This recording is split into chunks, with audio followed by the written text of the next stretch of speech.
Nananawagan sa Department of Justice ang hacker group na Anonymous Philippines na palayain ang IT graduate na si Paul Biteng, isa sa mga suspect sa pag-hack sa website ng COMELEC.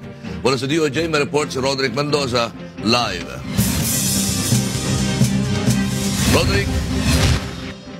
Lakay nagprotesta sa harap ng Department of Justice ang hacker group na Anonymous Philippines upang ipanawagan ang pagpapalaya sa kanilang kasamahan na si Paul Biteng.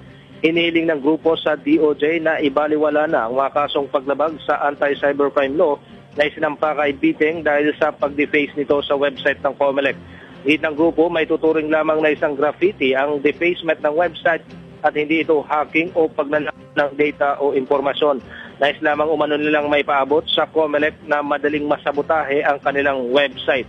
Wala rin naman ang sinira o ninakaw na data ng COMELEC si Biteng.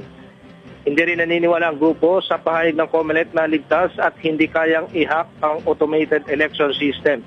Bagamat ayon sa grupo, hindi nila sasabotahin ang parating na halalan, bagkus ay patuloy silang magmamatsyag sa posibilidad na magkaroon ng dayaan at manipulasyon sa transmission ng mga boto at sa mismong resulta ng botohan.